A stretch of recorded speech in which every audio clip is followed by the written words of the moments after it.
एक वक्त जब कोयला मजदूर खानों में उतरते तो अपने साथ छोटी सी कनेरी चिड़िया को भी ले जाते थे, क्योंकि अगर कभी खान में ऑक्सीजन की कमी हुई तो कनेरी फौरन फड़फड़ाने लगती और माइनर्स को चेतावनी मिल जाती कि जान का खतरा भी हो सकता है। ऐसा ही होता है किसी भी देश में अल्पसंख्यक और पिछड़े लोगों का समुदाय। अगर समाज में कुछ भी असंगत होता है तो अक्सर इसकी पहली आंच आती है माइनॉरिटीज पर। शायद इसलिए हमारा संविधान बनाने वाले माइनॉरिटीज और बैकवर्ड्स के अधिकारों को लेकर बहुत सजग थे। सन 1916 से ही अल्पसंख्यकों के पॉलिटिकल राइट्स की बात उठने लगी थी। जवाब में अंग्रेजों ने उन्हें हक तो नहीं दिए, पर 18 मजहबों और जातों के लिए सेपरेट इलेक्टोरेट के अधिकार देकर उन्हें एक दूसरे से बांट दिया। 1931 में जब यही इंतजाम हरिजनों या डिप्रेस्ड क्लासेस के लिए करने की बात चली तो गांधी जी पूना जेल में ही इस सेपरेट इलेक्टोरेट या पृथक चुनाव के विरोध में आमरण अनशन पर बैठ गए। आप अपनी जिद छोड़ क्यों नहीं देते गांधी जी? अगर आपको कुछ हो गया तो आपके शिष्य मुझे बेकार में इल्जाम देंगे।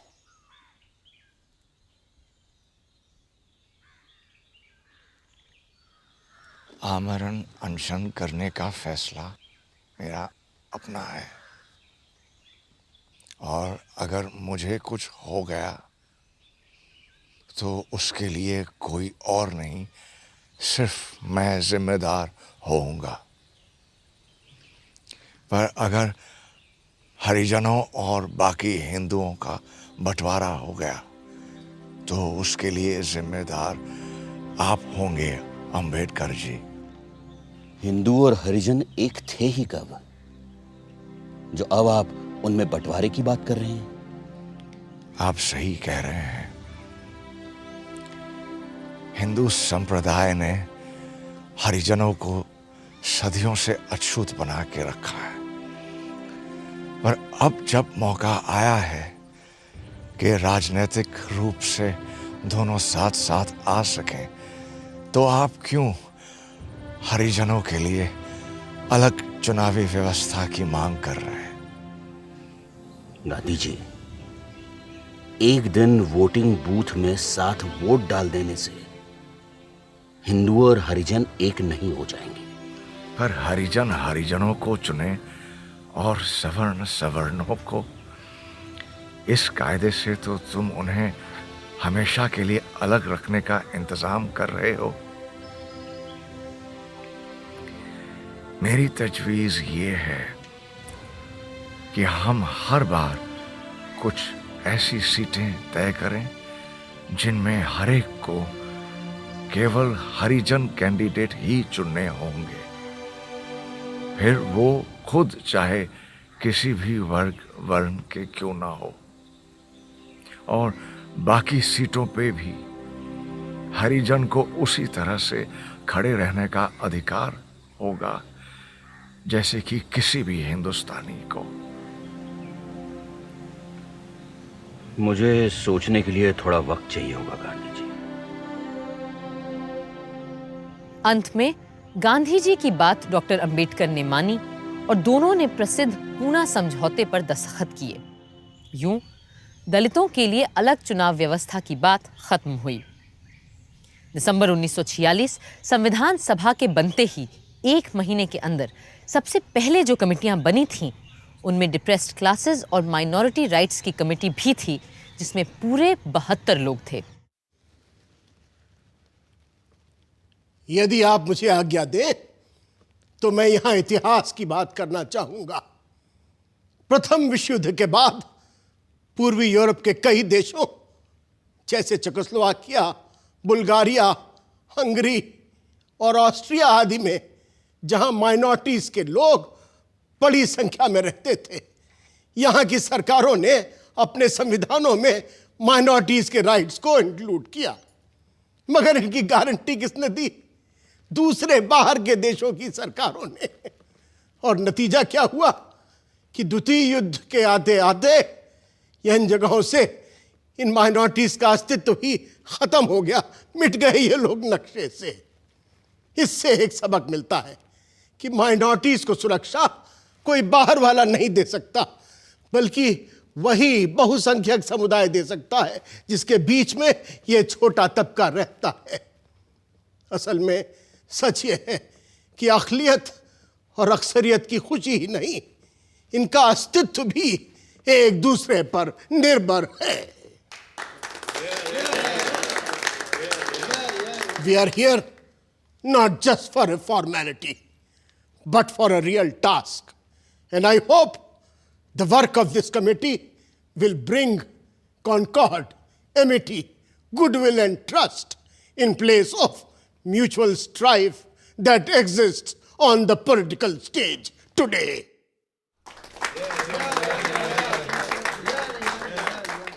Let us begin the work of the committee.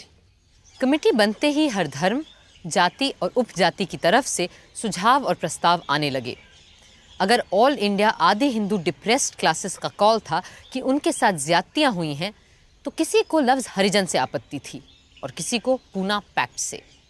किसी को सरकारी नौकरी का प्रावधान चाहिए था तो किसी को शिक्षा के लिए खास बजट और भूमिहीनों के लिए ज़मीनें।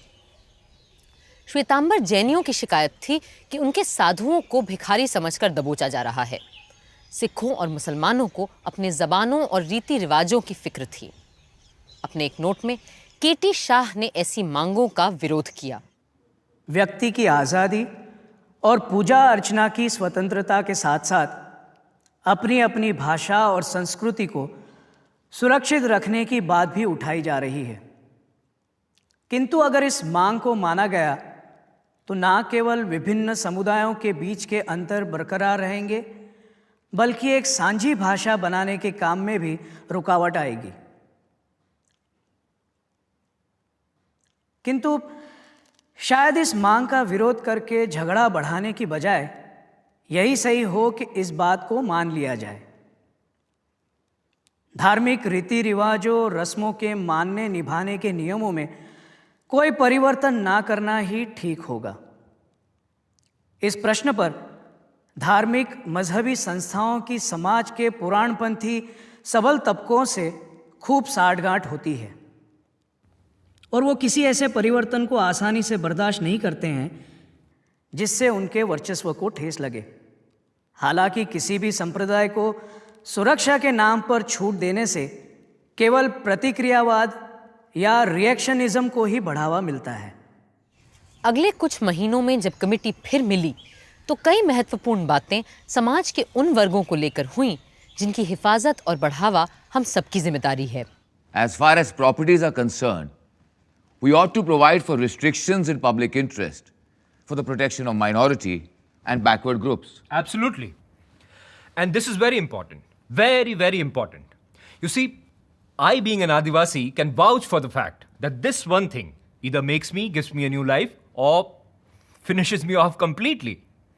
We must make it definite that the lands of the Adivasis are protected. And I want it to be definitely, most certainly mentioned in the Constitution. Very well.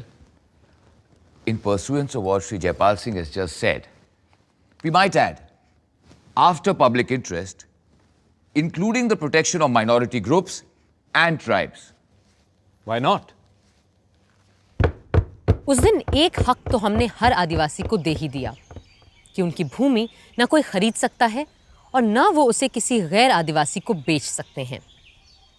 एक और वर्ग है जिसे अलग दमित शोषित श्रेणी के रूप में देखा जा सकता है, क्योंकि हमारे समाज ने उन्हें न कभी बराबरी का हक दिया न दर्जा, और वो हैं हमारे देश की महिलाएं। इस कमेटी का सबसे पहला और अहम काम ये होना चाहिए कि वो कोई ऐसे रास्ते सुझाएं जिससे समाज में माइनॉरिटीज़ को अलग थलग करने के जो रिवाज हैं उन्हें ख़त्म कर दिए जाएं।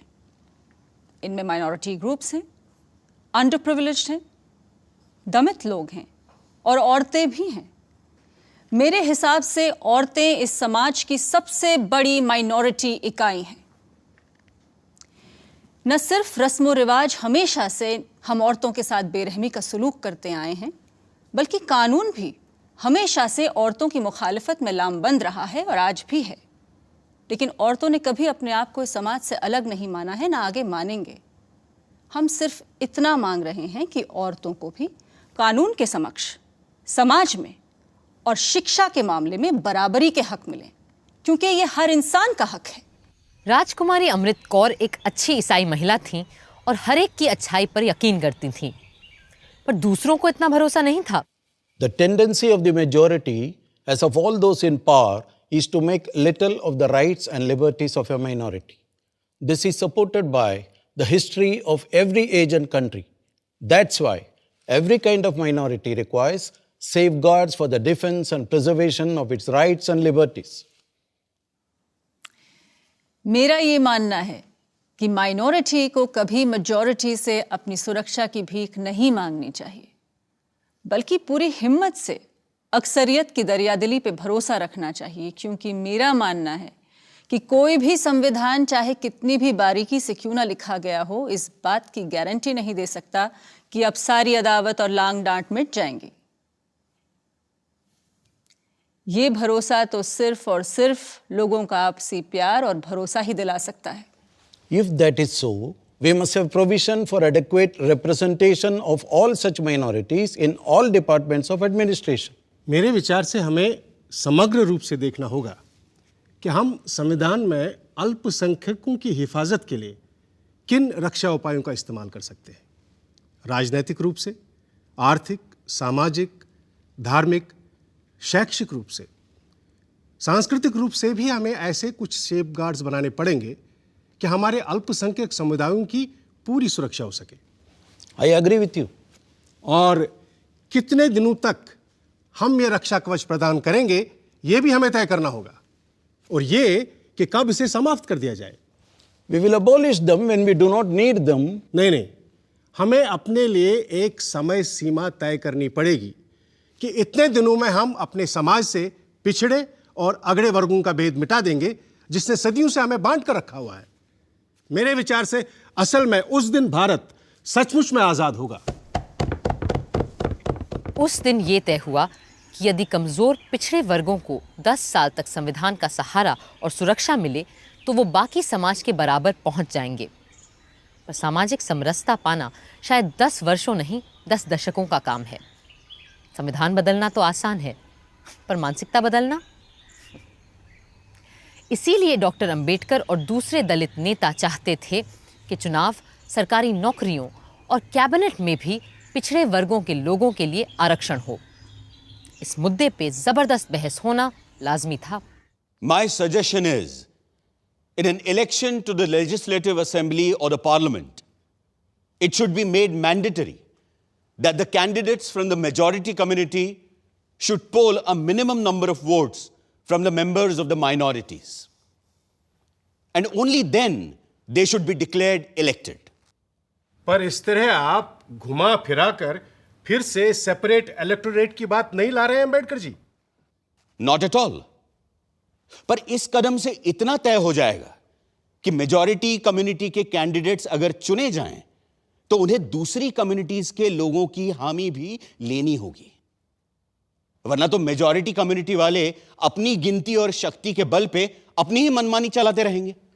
You have constituencies where only Harijans will be able to contest the elections, and everybody will have to choose one from them. Then why do you insist on this new clause? After all, if accepted, your proposal will take us back to the pre-Pune Pact days. I have never gone back from the Pune Pact, no matter how I have viewed it from the day I signed it with Gandhiji. But this is important, that every candidate must get a yes from people of all classes.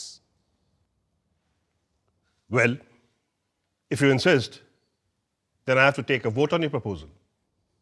I'm ready. Those in agreement with Dr. Ambedkar, please raise their hands. I thought at least you will be in support of your proposal, Dr. Ambedkar. I am, Dr. Mukherjee, even if I am in a minority of one. That is one in favor. Forget it. Now let me also take a vote on the proposal that no statutory provision be made for the reservation of seats for the minorities in the cabinets. Those in favor, please raise the hands. 5 people. Now, those against? the proposal? Well, it's a tie. 5 for and 5 against. Now you will have to give your casting vote, Mr. Chairman. I am for the proposal that there should be no reservation for any caste and community in the composition of the cabinets.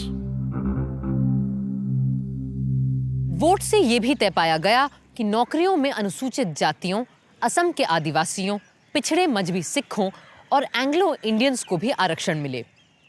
फिर 7 के मुकाबले 9 वोटों से ये भी पास हो गया कि नौकरियों में मुसलमानों को भी आरक्षण दिया जाए। मगर जब सैयद अली ज़हीर ने इस बात को और आगे बढ़ाया तो कुछ लोगों ने इसकी मुखालिफत की और खफा होकर मौलाना हिफ्जुर रहमान और अन्य मुस्लिम मेंबरान वॉकआउट कर गए। नतीजे में मुसलमानों को आरक्षण देने का प्रस्ताव रद्द कर दिया गया। 6 दशकों से ज़्यादा गुजर जाने के बाद आज भी कई जगहों पे ये मांग जारी है और कहीं-कहीं पसमानदा यानी पिछड़ी मुस्लिम जमातों को आरक्षण मिला भी है। 1 महीने बाद जब माइनॉरिटीज़ कमेटी फिर मिली तब भी धर्म और रीति रिवाजों को लेकर बहसें जारी रहीं। We have with us the interim report and recommendations of the subcommittee on minorities, as well as notes prepared for us by Shri Alladi Krishnaswamy Iyer and Rajkumari Amrit Kaur. Perhaps the Rajkumari would like to present her views to the committee herself. Fundamental rights committee की report की clause 16 को जिस तरह से minorities committee ने बदल दिया है, मैं उसके सख्त खिलाफ हूं। बहुत सोच विचार कर, बहुत बातचीत के बाद फ्री प्रैक्टिस ऑफ रिलीजन जैसी बात को संविधान में हमने कोई जगह नहीं दी थी। यहां मौजूद सब लोग जानते हैं कि धर्म के नाम पर किस तरह की कुप्रथाएं चलती आ रही हैं। फिर वो चाहे पर्दा हो, एक आदमी की कई बीवियां हो, जानवरों की बलि हो या लड़कियों को देवदासी बनाने की प्रथा हो और भी न जाने क्या क्या। अपने मन का धर्म मानने और उस पर चलने की आज़ादी और अपनी अपनी पूजा प्रार्थना करने की आज़ादी के बाद किसी व्यक्ति या किसी समुदाय को और क्या चाहिए? इस सब के ऊपर से धार्मिक अधिकारों को जस्टिसेबल राइट बनाना, मेरा मानना है, बहुत बड़ी हिमाकत होगी और इससे समाज के आगे बढ़ने और मजहबी झगड़ों को खत्म करने के काम में भी अड़ूंगा ही लगेगा। सबसे गर्मा गर्म बहस अस्पृश्यता यानी अनटचेबिलिटी के सवाल पर हुई। Next on the agenda, untouchability in any form shall be abolished. अस्पृश्य का मतलब यहां हर प्रकार की छूत अछूत से नहीं हो सकता। मैं आपको निश्चित तौर से बता सकता हूं कि एक हिंदू के लिए कोई मुसलमान या क्रिस्तान अछूत होते हैं और प्रलय के दिन तक वो अछूत ही रहेंगे। मेरे तई यहां हमारा अर्थ हिंदू समुदाय में फैली हुई छुआछूत से। Do you mean to say that untouchability should be restricted? प्रश्न हिंदू समाज में निहित छूत अछूत की परंपरा का है। The idea here is that untouchability in any form should be abolished. क्रिस्तानों और मुसलमानों को इस बात की फिक्र ही नहीं रहती कि हिंदू उन्हें अछूत मानते हैं या नहीं। So do you mean to suggest that so far Christians and Muslims are concerned, untouchability should be retained? मेरा ये अर्थ नहीं है। But your suggestion will result in that. You are probably aware that there are some Christians who suffer from the same disabilities as the Hindu untouchables. This is to say, the depressed class who have been converted into Christianity in Travancore, Malabar and Cochin. हमें इस समिति के उद्देश्य के बारे में साफ होना पड़ेगा कि क्या हम यहाँ केवल हिंदुओं में अस्पृश्यता हटाने के लिए बैठे हैं या ईसाइयों, मुसलमानों और सिखों में भी, यानी कि सब में छूत अछूत मिटाने को जमा है। As far as I understand, it is about untouchabilities of all kinds. If somebody says to me, I'm not going to touch you, that's not a civil right that I can enforce in a court of law. There are certain disabilities that arise from the practice of untouchability in India. What we should provide for is that these disabilities which exist in regard to the individual, whether he be a Christian, Muslim, or anybody else, should be eradicated by the process of law. I would suggest that the imposition of any disability of any kind and such a custom of untouchability should be deemed a criminal offense. यूं 5000 साल से चली आ रही छूत अछूत की घृणित प्रथा को हमारे संविधान ने हमेशा के लिए निकाल के फेंक दिया। जिनकी छाया पड़ना भी पाप माना जाता था, आज वही लोग बढ़ चढ़कर नया भारत बना रहे थे। और इनमें सबसे आगे थे डॉक्टर भीमराव अंबेडकर, श्री जगजीवन राम, श्री मुनिस्वामी पिल्लई जैसे अनेकानेक लोग। 27 अगस्त को सरदार वल्लभ भाई पटेल ने अल्पसंख्यकों के अधिकारों पर अपनी रिपोर्ट पेश की। अब तक कमिटियों में तय की गई बातों को आज पूरी सभा के इम्तिहान से गुजरना था।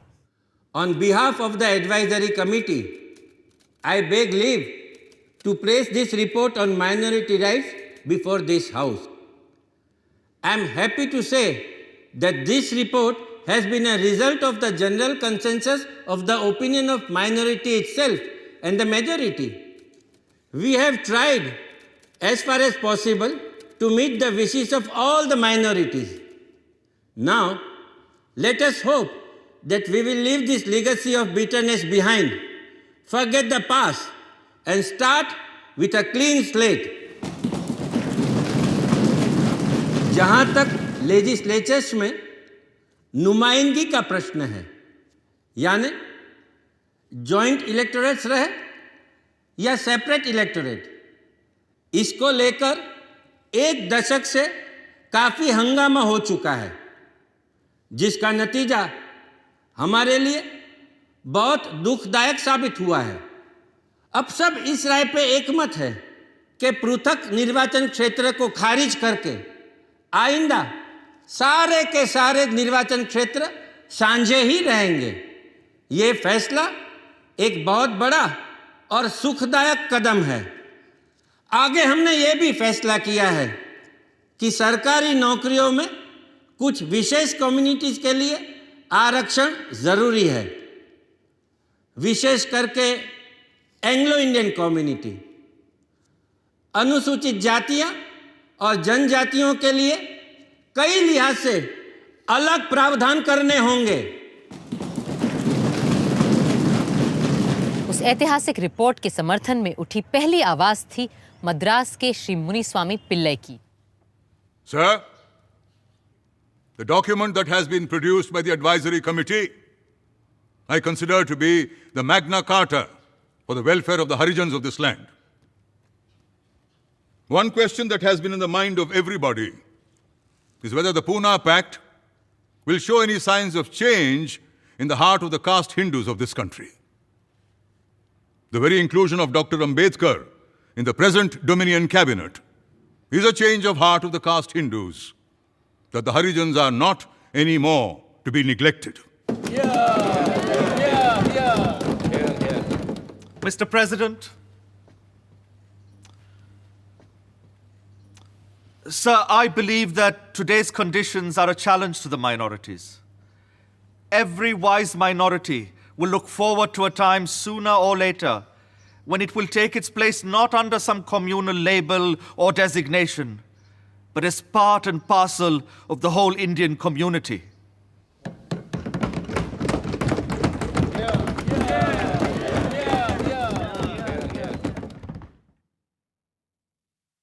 मेरी केवल यही दुआ और प्रार्थना है कि माइनॉरिटीज नाम का शब्द ही जल्द से जल्द हमारे इतिहास से मिट जाए। 10 साल जो हमने दिए हैं, काफी लंबा वक्त होता है, और मुझे पूरी आशा है कि 10 सालों से बहुत पहले जब हम लोग मिलेंगे तो माइनॉरिटीज वाले खुद आकर कहेंगे, हमें आपसे ना कोई विशेष अधिकार चाहिए, ना विशेष समर्थन। कुछ लोगों ने अपनी बात बड़ी साफगोई से रखी, भले ही वो बहुतों को नागवार गुजरी हो, जैसे श्री के.एम. मुंशी, जो वकील, इतिहासकार, लेखक, चिंतक सब कुछ थे, पर समाज को देखने का उनका अपना नजरिया था। हमारे हरिजन भाई, जिन्हें हम अनुसूचित जाति का कहते हैं, ना तो नस्ल से अल्पसंख्यक है, ना भाषागत रूप से, और धार्मिक रूप से तो बिल्कुल ही नहीं। इन्हें अल्पसंख्यक कहना केवल कुछ लोगों की शैतानी और हठधर्मिता की वजह से हुआ है। और मैं ये स्पष्ट कर देना चाहता हूं कि किसी भी तरह से हरिजनों को अल्पसंख्यक समुदाय नहीं कहा जा सकता है। वे वृहद हिंदू समाज का हिस्सा थे और हैं, और उन्हें विशेष अधिकार और सुरक्षा केवल उतने समय तक ही दी जानी चाहिए जब तक वे छुआछूत के बंधन तोड़कर महान हिंदू समुदाय का अभिन्न अंग नहीं बन जाते। वहीं मौलाना हसरत मोहानी जैसे लोगों ने अक़लियतों के हक में की जा रही इस पूरी कवायद को ही खारिज कर दिया। मुझे इस माइनॉरिटी रिपोर्ट पर सख्त ऐतराज है, क्योंकि ये एक बहुत ही गलत बुनियाद पर बनाई गई है। जहां बात होनी चाहिए थी क्लासेस और सियासी पार्टियों की, वहां सिर्फ मजहब का जिक्र किया गया है। ये एक निहायत ही लग और फिजूल हरकत है। Sir, I say the whole thing is a huge humbug. पर दूसरे इस काम को बड़ी गंभीरता से ले रहे थे।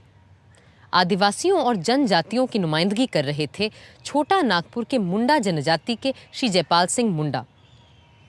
एक ईसाई मिशनरी परिवार की मदद से पढ़ने के लिए वो ऑक्सफोर्ड इंग्लैंड गए थे। वो बहुत अच्छे हॉकी खिलाड़ी थे और 1928 में ओलंपिक गोल्ड जीतने वाली भारतीय टीम के कप्तान भी। आदिवासियों के लिए आरक्षण के मुद्दे को उन्होंने सभा के सामने पूरे जोर से रखा। I've come here to say a few words on behalf of all the Adivasis of India. Our standpoint is that there seems to be tremendous disparity amongst our social, economic, and educational standards, especially when it comes to the Adivasis and the rest of the people living in this country. And I am of the firm belief that unless we introduce some kind of statutory compulsions and implement them, it's going to be very, very difficult for us Adivasis to come up to the general population level. See, the Adivasis also want to be treated exactly the same way as rest of the people are treated in this country, which was not the case up until now. In the past, we have been isolated, marginalized, and kept away from the mainstream as though we were some species that belonged in a zoo.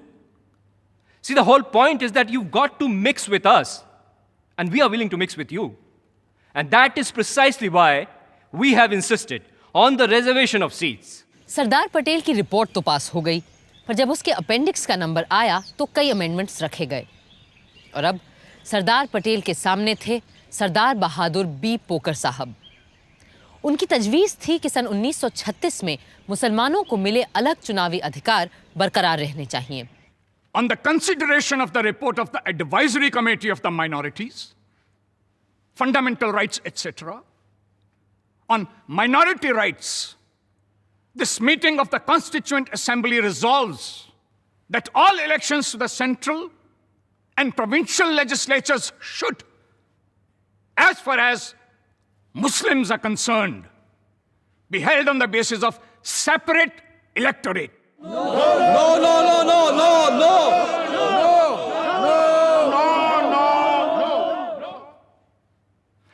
This institution of separate electorates was being enjoyed by the Muslim community from the first 4 decades of the century.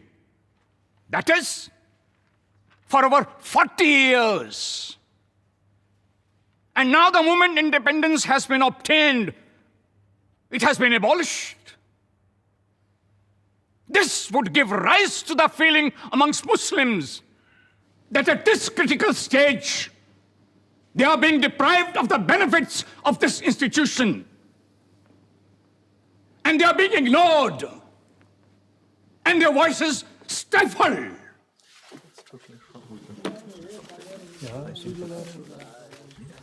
The amendment and the motion is now open for discussion. Sir, I am extremely disappointed at the speech made by the previous speaker. I thought that after having obtained Pakistan, my friends in India would change their attitude. I really wonder what more can be done. We are going too far in trying to placate them in every possible way.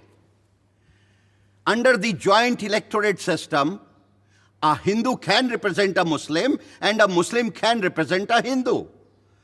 I will represent you much more than you do, because I know that I'm not a Muslim, and as such, I'll always have a special sense of duty and so look after your interests well.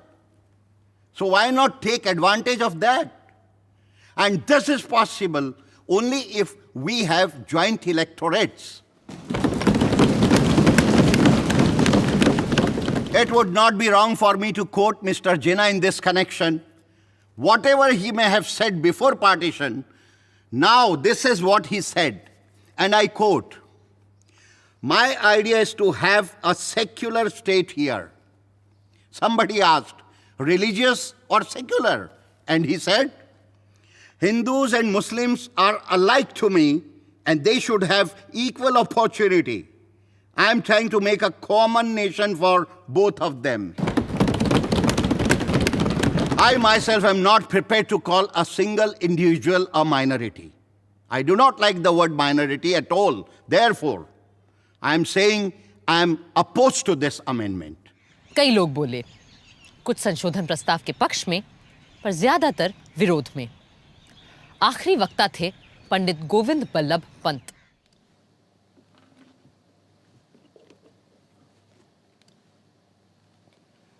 Sir, what do the minorities desire? Do they want to have any share in the government and its administration? I tell you, you cannot have one genuine seat in cabinet if you segregate yourself from the rest of the community, because every member of cabinet is answerable to one common electorate. Are you prepared to give up your right of representation in the government and be satisfied with the pitiable position which is no more than being an advocate of your own little community? Sir, I want all minorities to have an honorable place in the Union of India. I want to have full opportunity for self-realization and self-fulfillment. I want this synthesis of culture, fully maintaining the principles of equality, liberty, and fraternity.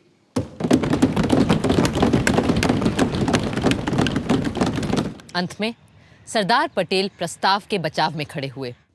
I appeal to you, let us at least on this side of the border show that everything is forgotten.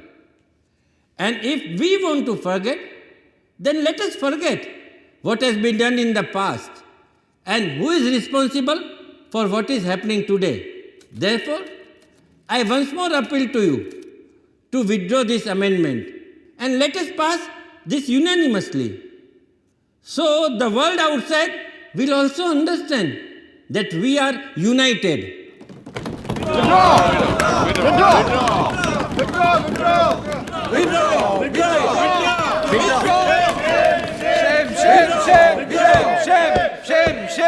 I will now put the amendment to vote. Those in support say aye. Aye. And those opposed say no. No. Now I will put the original motion to vote. Those in support say aye. Aye. And those opposed say no.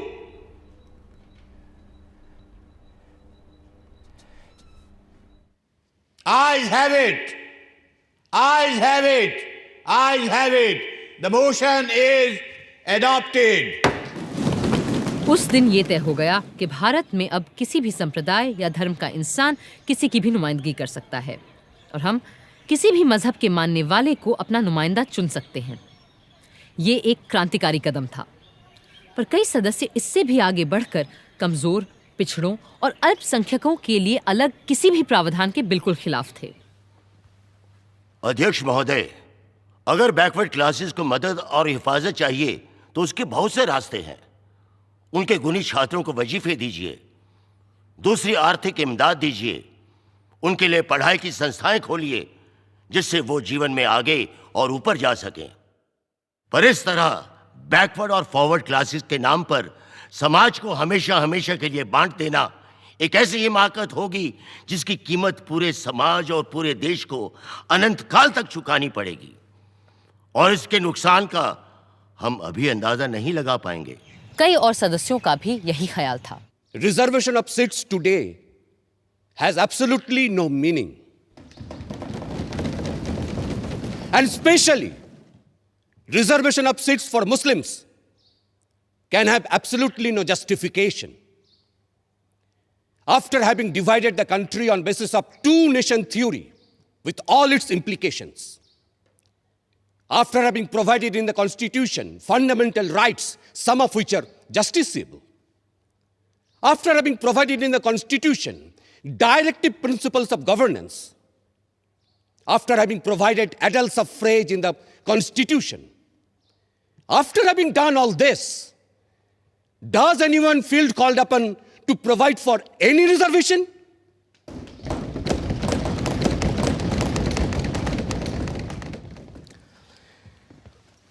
Long day with the Constitution, Bhimrao. Yes, after a short nap, a long night with the Constitution. आपकी मेहनत देखकर तो ईर्ष्या होती है। अब आप लोगों ने काम दिया है तो पूरा तो करना पड़ेगा, फिर दिन क्या और रात क्या। भीमराव, आपसे एक बात करनी थी।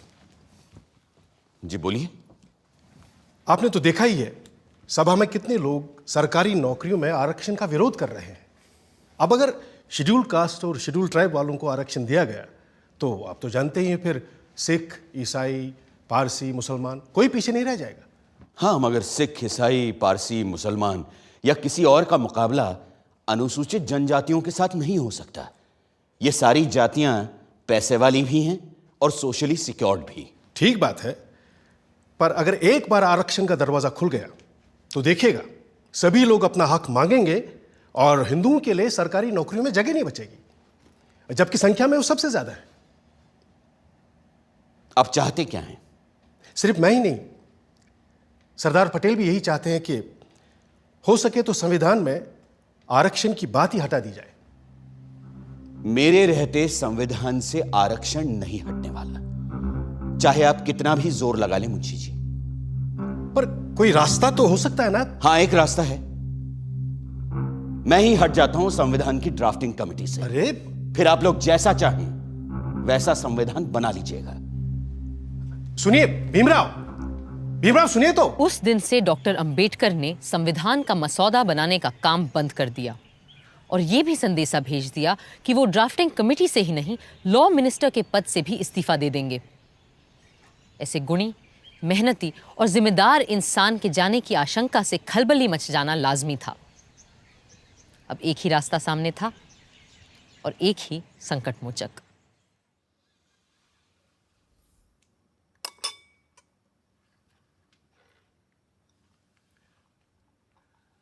मुंशी जी की बातों से आप नाराज हो गए भीमराव? लेकिन वो तो आपकी बात लेकर आए थे मेरे पास, इसीलिए मैंने कहा कि मैं ही ड्राफ्टिंग कमेटी से हट जाता हूं। आप तो जानते हैं कांग्रेस क्या, पूरे भारत में दूसरा और कोई है ही नहीं जो हमारे संविधान को आकार दे सके। खुद बापू भी यही कहा करते थे। लेकिन आप उनकी बात मानते कहां हैं पटेल जी?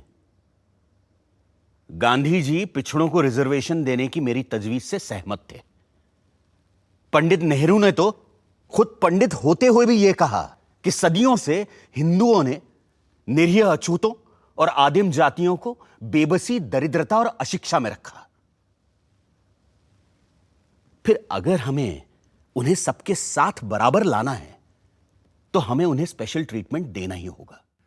आपकी बात सही है, पर आप तो जानते हैं कि बड़े पदों पर हम मेरिट के आधार पर ही लोगों को ले पाएंगे। तो फिर क्लर्कों की नौकरी के लिए इतना बड़ा जोखिम उठाना? जोखिम? मुझे तो इसमें कोई खतरा नजर नहीं आता। खतरा यह है कि अगर हमने एक विशेष वर्ग को आरक्षण दे दिया तो बाकी के लोग भी आरक्षण की मांग करेंगे और भारत भर में जातिवाद का यह जहर फैलता जाएगा। जहर तो हमने पिया है सदियों से और फिर भी हम जिंदा हैं। रीढ़ की हड्डी तोड़ डाली आप लोगों ने हमारी, फिर भी हम लोग खड़े हैं। अरे एक बार हमें अपने बराबर आने का मौका तो दीजिए पटेल जी, फिर देखिए कैसे हम आगे निकल जाते हैं। और यह काम बिना आरक्षण के नहीं होगा। अगर फिर भी मेरी बातें आपको जहरीली लग रही हैं तो मैंने अपना इस्तीफा तैयार रखा है, आप खुद लेते जाइएगा। मैं बड़ा जिद्दी आदमी हूं अंबेडकर जी, लेकिन मूर्ख नहीं हूं, किसान हूं। देखकर ही बता सकता हूं कि कौन सा बीज कल मुझे अच्छी फसल देगा।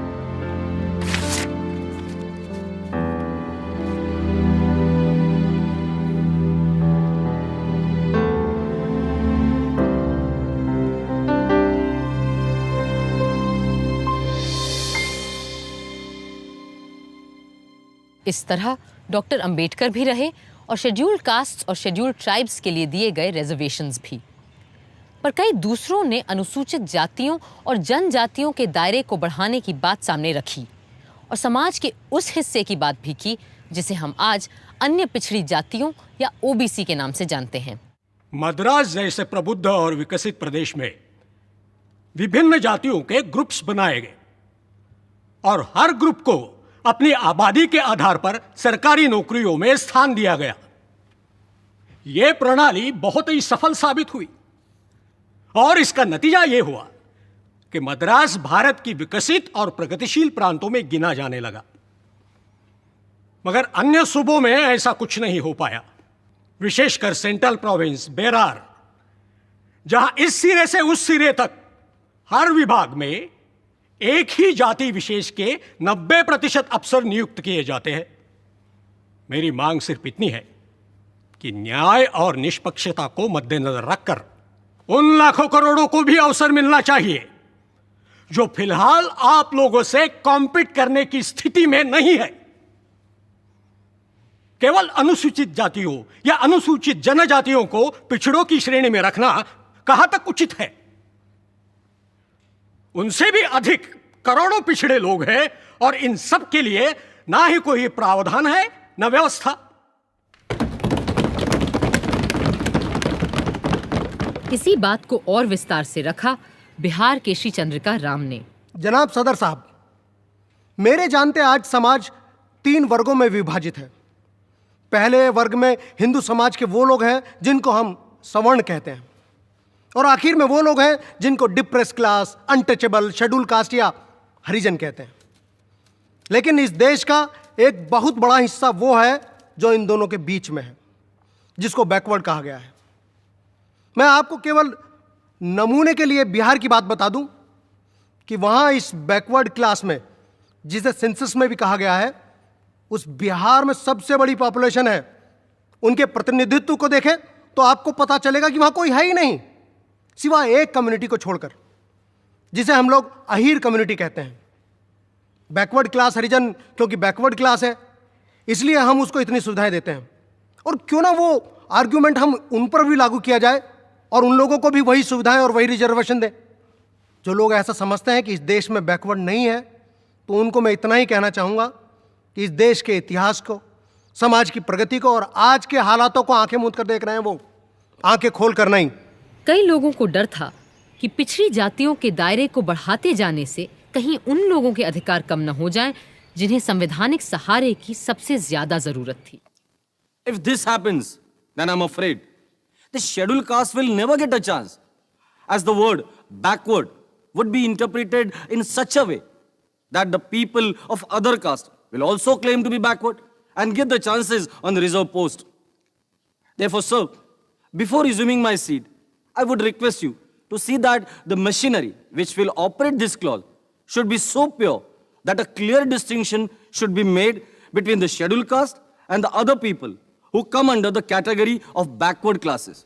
चुनाचे अन्य पिछड़ी जातियों के विशेष अधिकारों का मामला टाल दिया गया और समाज के इस महत्वपूर्ण तबके को 1989 में मंडल कमीशन के आने तक अपने अधिकारों के लिए इंतजार करना पड़ा। उधर अलग अलग धर्मों और मतों के पर्सनल लॉज का टेढ़ा सवाल सबके सामने था, और शायद आज भी है।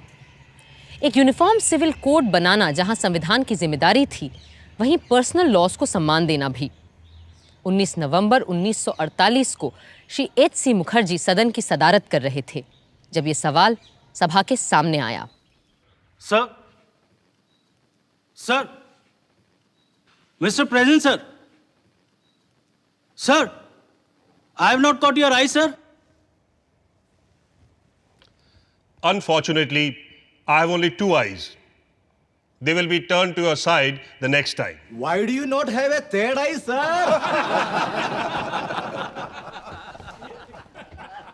Please go ahead, Mr. Karimuddin.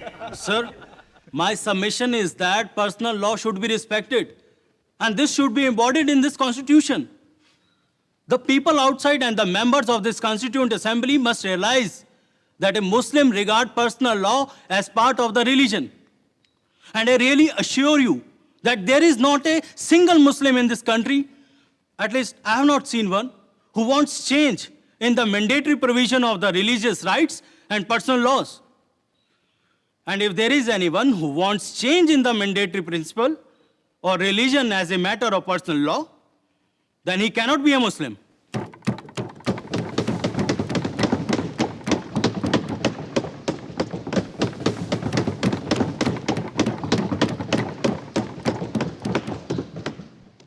I would like to say that any party, political or communal, has no right to interfere in the personal law of any group.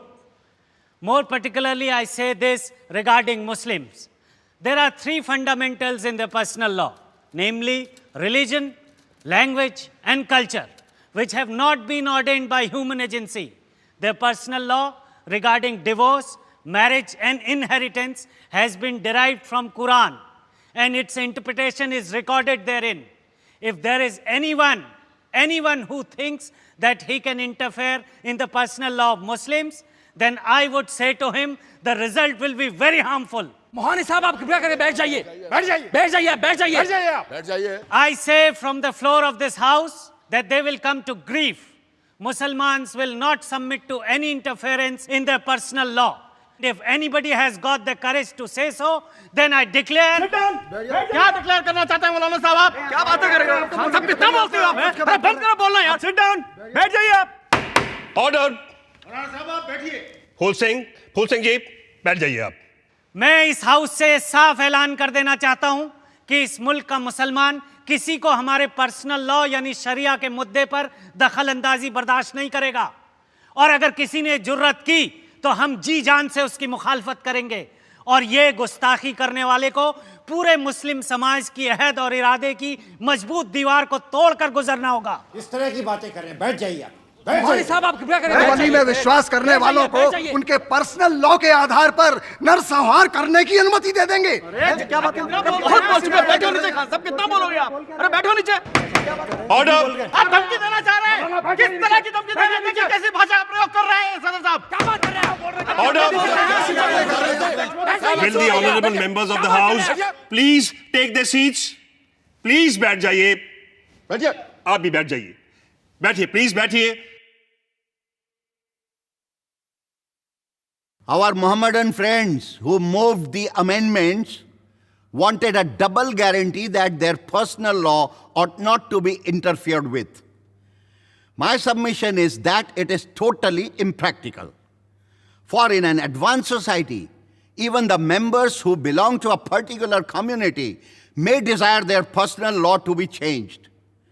But if we make provision here that the personal law shall not be interfered with, there will not be any right to the members of that community itself to modify that law. This is only an enabling provision. Without the consent of the affected minority, no such law will be framed. I, therefore, feel it is unnecessary to include it in the fundamental rights. आखिर में सारी बातों को स्पष्ट करने खड़े हुए doctor Ambedkar. This matter was very completely and very sufficiently discussed and debated at the time when we discussed the directive principle which enjoins the state to bring about a uniform civil code. I do not think it is necessary to make any further reference to it. But I should like to say that if such a saving clause was introduced into the Constitution, it would disable the legislatures in India from enacting any social measure whatsoever. इस तरह जहां अक़लियत यानी अल्पसंख्यकों के अधिकारों को हमारे संविधान ने सुरक्षित किया और उनके आगे बढ़ने के रास्ते खोले, वहीं कई चीज़ों को भविष्य के लिए छोड़ दिया गया। वहां अक्सरियत या बहुसंख्यकों के हालात भी पेचीदा थे और एक यूनिफॉर्म हिंदू कोड बिल की मुखालिफत तो शुरू से होने लगी थी। पर जब औरतों ने इस बिल के पक्ष में जोर डाला तो लोगों ने मजाक में उसे हिंदू विमेंस कोड बिल कहना शुरू कर दिया और संविधान सभा तो इस बिल को पास नहीं ही कर पाई। बाद में ये काम टुकड़ों टुकड़ों में हुआ, पर अब तक हिंदुस्तान का सबसे सताया, असुरक्षित और अल्पसंख्यक वर्ग यानी औरतों को अपने लिए बराबरी का हक नहीं मिल पाया है।